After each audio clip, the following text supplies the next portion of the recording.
في أوضة نومها رايتشل كانت واقفة قدام المراية وبتتأمل بطنها وهي حامل، بس فجأة بتصحى من النوم وبيبان إن الحمل كان مجرد حلم. قامت من السرير وراحت تفطر، والإفطار كانت محضراه إلينا الذكاء الصناعي اللي في البيت، واللي كمان كانت فتحت الستاير وبتعمل كل الشغل.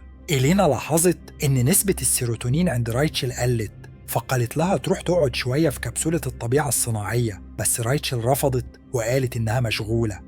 بعد كده رايتشل صحت جوزها ألفي علشان تودعه قبل ما تنزل الشغل، وهي في القطار خدت بالها من واحدة شايلة كبسولة شكلها غريب ومميز. في البيت ألفي قضى الصبح بيهتم بالنباتات بتاعته. هو مش بيحب إن إلينا تتحكم في روتينه زي ما بتعمل مع رايتشل، وكان دايما مش بياخد باله من التوقيتات اللي هي بتحاول توصلها له، فالإفطار اتأخر. في المكتب رايتشل قدمت للموظفين نموذج جديد من روبوت بيتحكم فيه ذكاء صناعي، واللي المفروض هيمسك ملفات العملاء وهيبقى مساعد تنفيذي. الموظفين اتوتروا وخافوا يكونوا مش مهمين بعد كده، بس مديرة تانية اسمها أليس استخدمت كلام شركات علشان تطمنهم إنهم دايما هيكون ليهم لازمة. بعد كده رايتشل اتطلبت من مديرة الموارد البشرية اللي قررت تديها ترقية. في الأول سألتها شوية أسئلة، فرايتشل شرحت لها إن جوزها ألفي بيشتغل عالم نباتات، وعلشان كده هي اللي بتصرف في البيت، بس هم لسه مش ناويين يخلفوا دلوقتي. الست قالت لها إن السنة دي كانت أحسن سنة ليها، وقالت لها تستغل الفرصة دي علشان تجيب طفل، خصوصاً إن شركتهم اشترت مركز الرحم، وده معناه إن الشركة هتغطي جزء من التكاليف. ولما رجعت رايتشل لمكتبها، الروبوت الجديد جاب لها ملفها من إلينا وحجز لها جلسة في كبسولة الطبيعة. وهي شغالة جالها تليفون من مركز الرحم بيقولوا لها إن في ميعاد فاضي، وقالت لها تيجي تاخد جولة على الأقل. علشان لستة الانتظار بتقعد 2 سنين، رايتشل وافقت على الميعاد. وقت البريك بتاع الغدا كانت بتروح كبسولة الطبيعة وتقعد تسترخي وسط أصوات البحر والأشجار المسجلة، وتنام وتحلم تاني إنها عندها طفل. وفي نفس الوقت في الصوبة بتاعة المدرسة، ألفي كان بيحاول يشرح للطلبة يعني إيه فواكه طازة، بس هم كانوا شايفين إن أكل حاجات من الطبيعة حاجة مقرفة عشان متعودين على أكل معمول بالماكينات. بعد الشغل رايتشل راحت لأخصائية العلاج النفسي بتاعتها إليزا، واللي ساعدتها تتكلم عن اللي جواها. وبيبان إن مركز الرحم هو مكان بيخلي الزوجين يقدروا يربوا الطفل جوه رحم صناعي خارجي، وده بيحمي الست من المخاطر الصحية ويسمح للاتنين يشاركوا في مسؤولية الجنين. بس رايتشل عارفة إن ألفي هيحب يكون عندهم طفل طبيعي، وعشان كده هي ما قالتلوش على الميعاد لحد دلوقتي. إليزا طمنتها وقالت لها إن حتى لو الطفل كبر في كبسولة هو لسه إنسان طبيعي وبيكبر في رحم زي الرحم البشري. بعد كده رايتشل راحت مع أليس على مكان الأكسجين النظيف، وهناك أليس أقنعتها إنها تقول لألفي عن الميعاد، لأن المفاجأة في آخر لحظة هتبقى أصعب.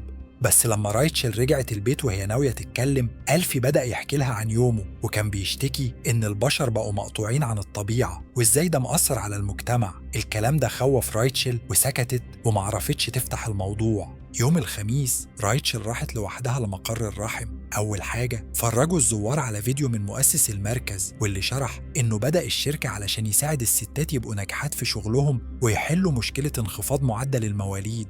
بعد كده المديرة ليندا خدتهم في جولة جوه المكان، وكانت بتشرح لهم التكنولوجيا اللي بيستخدموها.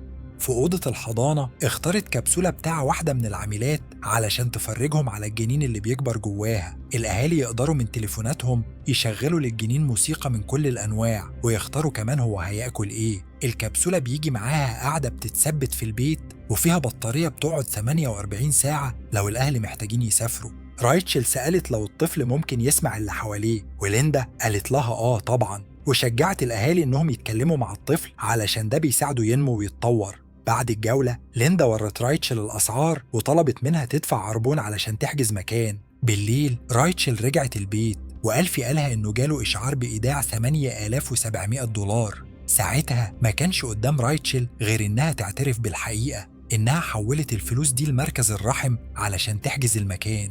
ألفي اتعصب لأنها خدت قرار كبير زي ده من غير ما تتكلم معاه، فرايتشل اعتذرت له وراحوا حضنوا بعض. بعد شوية راحوا يزوروا أليس وجوزها، واللي حكوا لهم عن تجربتهم وفرجوهم على الكبسولة بتاعتهم. كانوا مبسوطين جدا بقرارهم، خصوصا علشان الفوائد الصحية. جوز أليس عرض على ألفي يمسك الكبسولة، بس ألفي رفض.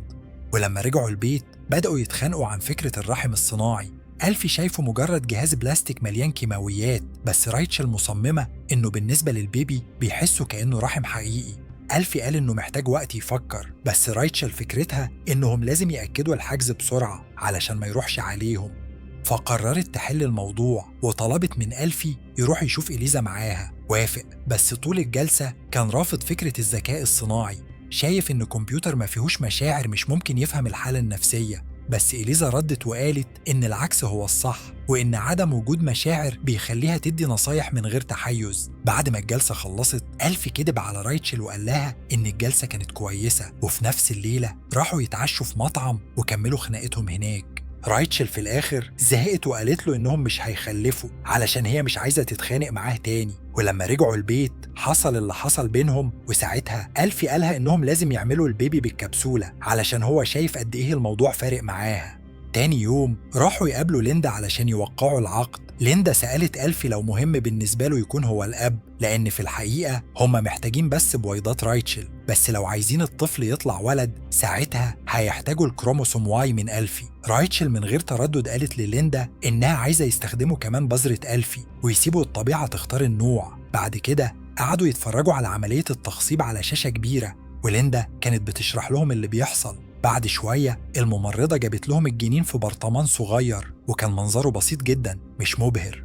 ولما رجعوا البيت جالهم تليفون من أهل رايتشل بيباركوا لهم على البيبي الجديد. أبوها قال لألفي إنه لازم يبيع أرضه اللي في جزيرة شيل علشان يبقى معاهم فلوس زيادة للبيبي. الكلام ده ضايق ألفي، فرايتشل قالت لأبوها يسيب الموضوع. لسه الكبسولة ما وصلتش البيت لأن الجنين لازم يتطور شوية كمان قبل ما يبعتوه. وفي الأيام اللي بعدها رايتشل ما شالتش عينيها من على التابلت اللي متوصل بالكبسولة في المعمل. كل شوية تطمن على حالة البيبي وتختار له الموسيقى اللي يسمعها. ده بيخلي رايتشل تتشتت جدا في الشغل وحتى في المطبخ. في ليلة من الليالي ألفي حاول يعمل حاجة بينه وبين رايتشل، بس رايتشل رفضت وقالت له إنها محتاجة شوية وقت لأنها لسه حامل. ومع الأيام ألفي بطل يفتح التابلت خالص، ورايتشل حاولت تقنعه يختار موسيقى أو يبعت رسالة للبيبي، بس ألفي بيرفض لأنه شايف إن الجنين لسه مش متطور كفاية علشان التأثير ده. في الآخر رايتشل راحت المعمل تزور الكبسولة بتاعتها، بس ما قدرتش تفتحها. الممرضة قالت لها إن ده مقصود علشان البيبيهات محتاجين ضلمة في أول 7 أسابيع، الشباك هيتفتح لما يسمعوا أول نبضة قلب. بعد ما شافت الممرضة رايتشل مسكت كبسولتها وقعدت معاها تحاول تعمل علاقة. بعد شوية رايتشل الحامل اتعملها عملية قيصرية، بس بدل الولادة طلعت بيضة مسلوقة جامدة قوي. في اللحظة دي عادت تاني للواقع وفهمت إن كل ده حلم.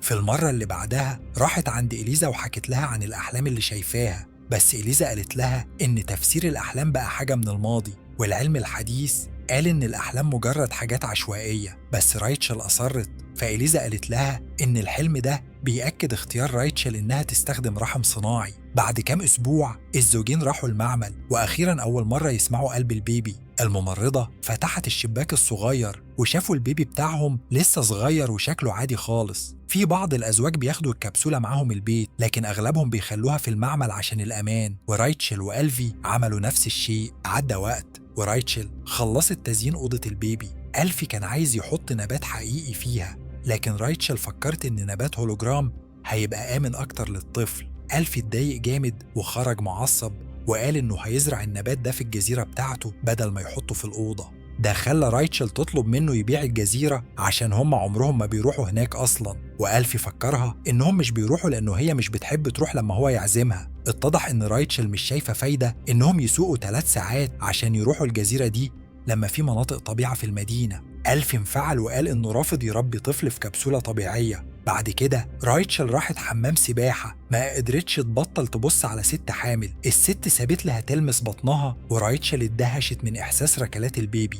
لما قالت لها عن الكبسولة الخارجية بتاعتها، الست قالت لها إنها محظوظة وشرحت إنها كانت عايزة تعمل كده لكنها ما اختاروهاش. في الليلة دي ألفي رجع البيت وبيكتشف إن رايتشل جابت الكبسولة من غير ما تتكلم معاه. رايتشل شرحت إن الكبسولة دخلت مرحلة الإقامة في البيت، فالمفروض يقضوا وقت أكتر معاها. ركبوها في أوضة النوم، ولما القطة حاولت تقرب منها رايتشل شالتها بعيد. في مرة بعد كده حاولوا يتقربوا من بعض، لكن ألفي ما قدرش لأنه حاسس بعدم راحة والبيبي قريب منهم حتى لو الشباك مقفول.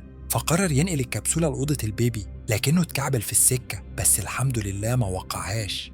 وأول ما رجعوا السرير سمعوا صوت جاي من الكبسولة، فجروا على أوضة البيبي. ألفي اتهم رايتشل إنها نسيت تأكل البيبي، بس هي اتعصبت عليه وقالت له إن الابليكيشن عنده كمان، وإن المسؤولية دي لازم تبقى بينهم هما الاتنين. بعد شوية راحوا مع جولة في مدرسة خاصة. بما إن شركة رايتشل هي اللي مالكة المدرسة، من ضمن المزايا إنهم يغطوا جزء من المصاريف. وهم بيتفرجوا على المدرسة، ألفي لاحظ إن معظم الأنشطة بيعملها روبوتات والأطفال بس بيتفرجوا. أجنبية سألت ليندا لو عندهم اعتماد من وزارة التعليم، فاضطرت ليندا تشرح إن الحكومة ما بتمولش التعليم خلاص، وإنهم بيعتمدوا على الشركات. راجل من أولياء الأمور قال إنه شاف طفل مولود بكبسولة وما كانش بيحلم، وليندا أكدت إن دي من الآثار الجانبية للرحم الصناعي، لكنها مش شايفة إن الأحلام حاجة مهمة، وقالت إنها ملهاش لازمة. بعدها في يوم روبوت المكتب قال لرايتشل إن إنتاجيتها قلت، بس هي طنشته. وفي نفس الوقت ألفي كان بيهتم بالنباتات، ولقى موبايله جاله تنبيه إن الكبسولة محتاجة أكل. جاري بسرعة وراح يأكلها، ولما عمل كده حس براحة وسعادة. قرر يشغل للبيبي أصوات الحيتان، وبعدين فتح الشباك عشان يشوفه. اتأثر جدا لما شاف قد إيه الطفل كبر وبدأ يتكلم معاه. بس إلينا قطعت عليه اللحظة بسؤال ملوش لازمة. بعد كده ألفي لبس حزام الحمل بتاع الكبسولة، وبعد شوية معاناة قدر يحطها جواه. من اللحظة دي ألفي بقى مش بيسيب الكبسولة لحظة، بيقرأ لها كتب، شايلها وهو بيطبخ أو بيشتغل على الزرع بتاعه، وبيخرج بيها للبيت الزجاجي وللجنينة. في يوم أثناء الحصة طلب من الطلبة يحضنوا شجرة ويحاولوا يحسوا يعني إيه طبيعة حقيقية. بعد الحصة مديره قال له إن الصوبة بتكلف كتير وعايز يبدلها بنباتات هولوجرام، وده خلى ألفي يتعصب جدا. بالليل ألفي قعد يعيط وهو بيتفرج على وثائقي عن البطاريق، ورايتشل بدأت تشك هل فعلا ينفع يفضل ماسك الكبسولة طول اليوم. لكن ألفي قال إنه كويس ومش عايز يرجعها المعمل. تاني يوم رايتشل لقت تراب من الزرع على الكبسولة، وفي عزومة مع أصحابهم حكت لأليس إنها بدأت تقلق إن ألفي مش بيعتني بالكبسولة كويس. أليس قالت لها إن ألفي بس متحمس عشان هيبقى والد، وفكرتها إن قليل من الرجالة بيلبسوا الكبسولة قدام زيه. واحدة من أصحابهم كانت حامل، ولما بدأت تحكي عن تجربتها أليس حسيت بالغيرة. الصبح اللي بعده رايتشل صحيت مفزوعة لأنها مش لاقية الكبسولة وبتدور في الأوضة. بصت في المراية ولقت نفسها حامل. لما رايتشل حاولت توري ألفي إنها حامل صحت من النوم، واتضح إن ده كمان كان حلم. من ساعتها وهي حاسة إن في حاجة غلط، وكل ما تقعد مع الكبسولة تحس إنها متضايقة. بعدها بكام يوم رايتشل ودت لألفي شوية كتب عن الارتباط، وفي نظرية بتقول إن البيبي لما يقضي وقت مع أهله من بدري ده بيساعده يتعلم يتعاطف. رايتشل قالت له طيب ما احنا جايبين الكبسولة أصلا علشان ما يبقاش في ارتباط.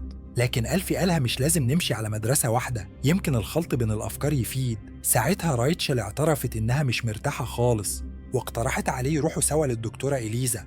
في الجلسة رايتشل قالت إنهم مش عارفين يعيشوا كعيلة، كل حاجة بقت ماشية ورا الكبسولة. بس ألفي قالها دي مش كبسولة، دي بيبي. هي ردت وقالت بس انت بدأت تحس بالبيبي وأنا لأ، ويمكن ده معناه إني مش جاهزة أكون أم. النقاش سخن، وألفي قال الكلام ده من تأثير الهرمونات. إليزا دخلت في الكلام وقالت إنها عايزة تتواصل مع الكبسولة علشان العلاج ممكن يبدأ حتى قبل البيبي يتولد. بعد كده رايتشل بقت تاخد الكبسولة معاها في الشارع، بس كانت حاسة إن الناس بتبصلها بطريقة غريبة. في الشغل خبطت الكبسولة في الباب من غير قصد وهي خارجة من اجتماع مهم. أليس قالت لها بلاش تجيبي الكبسولة معاكي الشغل، الناس هتقول عليكي مش مركزة.